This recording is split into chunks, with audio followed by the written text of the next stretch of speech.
Hi, today I'm going to be sharing some tips on how to bring some kindness into your classroom. So I have a kindness club that I do at school. So that's one way, of course, you can bring kindness in the classroom, but there are also ways that you can do it without having a club at all. So there are projects that you can have the kids do. Last year I had my students each come up with a personal passion project that they would like to work on. And they were allowed to use up to $5, but they had to earn the money from home by doing chores or something. Most of the projects didn't cost anything at all. For example, one of the projects, I had a student who she spent her recesses inside decorating note cards and putting positive messages on them. And she said that she loves how her mom always puts a little note in her lunchbox each day. And so when she opens that at lunchtime, she gets this great little sweet message from her mom. And she noticed that a lot of kids didn't have those in their lunchboxes. So she wanted to be able to do that for others. So she spent recess after recess creating these notes, decorating them, coloring them, making them really nice.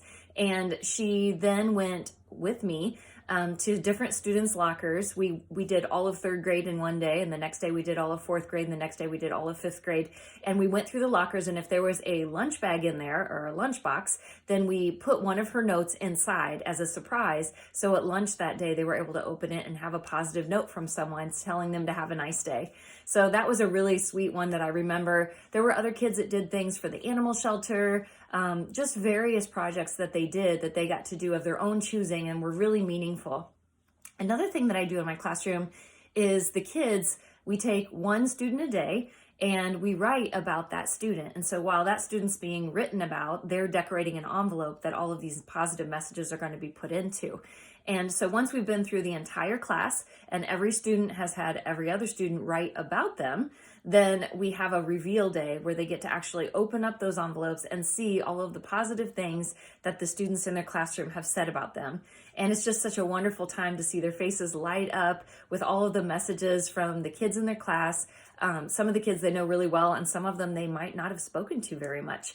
So it's just a great way to kick off the school year and get the kids to appreciate each other for all of the different ways that they're special, and to see the strengths that others see in them. So those are just a couple of the ways that I share about bringing kindness into your classroom. And some of the ways you can do that through a kindness club like we have. We've done different things. For example, we've did a fundraiser to raise money for the kids at St. Jude's Research Hospital. We also sent military people that are in the military letters at Christmas time if they had to be away from their families during that time. And so there are just so many ways that you can spread kindness. We hope that you will come up with some ways and share them with us as well.